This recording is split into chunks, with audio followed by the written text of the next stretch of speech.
श्री स्वामी समर्थ. नमस्कार. मी नंदिनी माझ्या यूट्यूब चॅनलवर तुमचं खूप मनापासून स्वागत करत आहे. तुमच्या मनातील सर्व चांगल्या इच्छा स्वामी महाराज पूर्ण करो ही स्वामींच्या चरणी प्रार्थना करते आणि आजच्या नवीन व्हिडिओला सुरुवात करते. उद्या वार आहे गुरुवार, दिनांक आहे 24 ऑक्टोबर. या दिवशी आलेला आहे गुरुपुष्यामृत योग. जेव्हा पुष्य नक्षत्र गुरुवारच्या दिवशी येते त्या दिवसाला गुरुपुष्यामृत योग हा तयार होत असतो. पहा, गुरुवारच्या दिवशी गुरुपुष्यामृत योग येणं हा खूप दुर्मिळ योग आहे. त्यामुळे याला आपण अमृत योग असंही म्हणत असतो. हा योग जो आहे तर तो वर्षातून 2दा किंवा 4 वेळेस हा येत असतो. त्याचमुळे या योगाला खूप असं महत्त्व दिलं जातं. कोणतेही शुभ कार्य करण्यासाठी हा योग अतिशय शुभ आणि महत्त्वाचा मानला जातो. गुरुपुष्यामृत योगावर अनेक वस्तूंची खरेदी केली जाते. सोने चांदी, त्याचबरोबर घर खरेदी करणं किंवा त्या मुहूर्तावर घरामध्ये गृहप्रवेश करणं यासारख्या ज्या शुभ गोष्टी आहेत तर त्या या दिवशी केल्या जातात. या दिवशी जमीन खरेदी करणं, त्याचबरोबर वेगवेगळ्या वस्तूंची, नवनवीन वस्तूंची घरामध्ये खरेदी करणं याला विशेष महत्त्व दिलं जातं. त्याचबरोबर या योगावर गुरूंचे नामस्मरण करणे, त्याचबरोबर पारायण करणे खूप लाभदायक ठरले जाते. या दिवशी देवी लक्ष्मीची पूजा केली जाते. या दिवशी केलेले लक्ष्मीपूजन अतिशय लाभदायक मानलं जातं. या दिवशी हाती घेतलेलं जे काम आहे, आपण कोणतंही काम करायला घरातून निघलो तर त्या कामामध्ये आपल्याला यश प्राप्त होत असते. अमृत योग हा ऊर्जा देणारा, पोषण देणारा, सुख संपदा आणि हे पुष्य नक्षत्र जे आहे तर ते अतिशय शुभ आणि कल्याणकारी समजले जाते. आणि अशा या शुभ मुहूर्तावरती, या शुभ नक्षत्रावरती आपण जर काही सेवा, पूजा आणि काही उपाय जर केले तर त्याचे शुभ फळ हे आपल्याला प्राप्त होत असते. म्हणूनच आजच्या व्हिडिओमध्ये मी तुम्हाला अतिशय प्रभावशाली उपाय सांगणार आहे.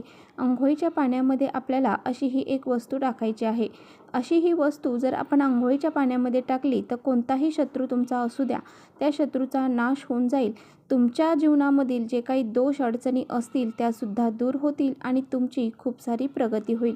तुमची प्रत्येक क्षेत्रामध्ये प्रगती होईल. असा हा अत्यंत प्रभावशाली उपाय कसा करायचा आहे याबद्दलची संपूर्ण माहिती आजच्या व्हिडिओमध्ये आपण जाणून घेणार आहोत. त्यामुळे तुम्ही पुढे व्हिडिओ स्किप न करता शेवटपर्यंत नक्की बघा, जेणेकरून तुमच्यापर्यंत योग्य ती माहिती पोहोचेल. आपल्या चॅनलवर नवीन असाल तर चॅनलला सबस्क्राईब करा. असेच माहितीपूर्ण व्हिडिओ पाहण्यासाठी बेल आयकॉनलाही प्रेस करा, जेणेकरून मी जेव्हा कधी नवीन व्हिडिओ अपलोड करेन त्याचं नोटिफिकेशन सर्वात अगोदर तुम्हाला भेटेल आणि तुम्ही एकही व्हिडिओ मिस करणार नाही. त्याचबरोबर कमेंट्समध्ये श्री स्वामी समर्थ लिहायला अजिबात विसरू नका. जेव्हा काही विशेष तिथी असते तेव्हा त्या दिवशी स्नान करण्याला विशेष महत्त्व दिलं जातं आणि ह्या शुभ मुहूर्तावरती आपले शरीर शुद्धीकरण होणं खूप गरजेचं असतं. त्यावेळेस आपण अशा विशिष्ट तिथींवरती अंघोळीच्या पाण्यामध्ये काही वस्तू टाकून स्नान करत असतो. त्यावेळेस वेगवेगळ्या आपल्या ज्या समस्या आहेत, अडचणी आहेत तर त्या नक्की दूर होऊन जातात.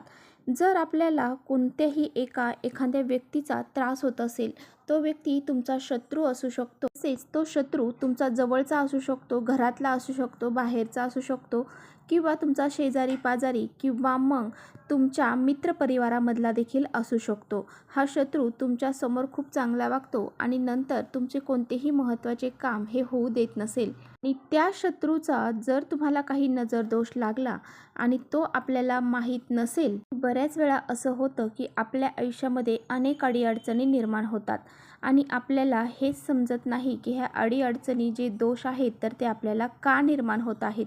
तसेच आपण एखाद्या ठिकाणी जातो आणि त्या ठिकाणची जागा ही कशी आहे हे आपल्याला माहीत नसतं आणि त्या ठिकाणी काही नकारात्मक गोष्टी घडलेल्या असतील तर ती नकारात्मकता आपल्याबरोबर आपल्या घरामध्ये येते आणि आपल्याला दोष लागले जातात. याचा अर्थ असा की व्यक्ती अचानक चिडचिडपणा करायला लागतो किंवा कोणतीही गोष्ट मनासारखी घडत नाही.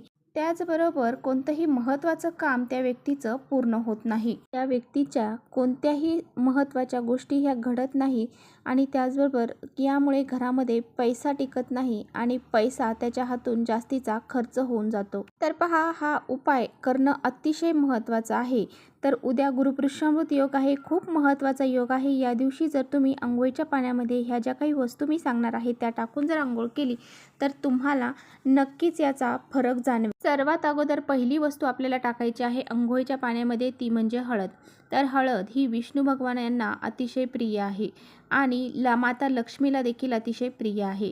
जर तुमचा गुरुग्रह मजबूत नसेल, तो गुरुग्रह मजबूत होण्यासाठी तुम्ही जर अंघोळीच्या पाण्यामध्ये ही जी वस्तू आहे हळद जर टाकली तर तुमचा गुरुग्रह जो आहे तर तो मजबूत होतो आणि तुमच्या कुंडलीतील दोष देखील नाहीसे होतात. यानंतर पुढची वस्तू टाकायची आहे ती म्हणजे तुळशीचं पान. 2 तुळशीची पानं आपल्याला अंघोळीच्या पाण्यामध्ये टाकायची आहेत आणि या पाण्याने स्नान करायचं आहे. तर पहा, या दिवशी गुरुवार आहे त्यामुळे या दिवशी स्त्रियांनी केस हे धुवायचे नाही आणि ह्या 2 वस्तू टाकून अंघोळ ही करायची आहे. पहा, तुम्हाला जर सकाळी उद्या लवकर उठून स्नान करणं शक्य झालं तर तुम्ही ब्रह्ममुहूर्तावरच उठून हे स्नान करावं. या वेळेमध्ये जी सकारात्मक वातावरण असते या व्यक्तीसाठी खूप महत्त्वाचं असतं. त्यामुळे तुम्हाला जर ब्रह्ममुहूर्तावर हे स्नान करणं शक्य झालं तर तुम्ही आवर्जून ब्रह्ममुहूर्तावरच हे स्नान करावं. अगदी 4 वाजल्यापासून ते सकाळी 8 वाजेपर्यंत जर तुम्हाला हे स्नान करणं शक्य असेल तर तुम्ही ह्या वेळेमध्ये हे स्नान करावं.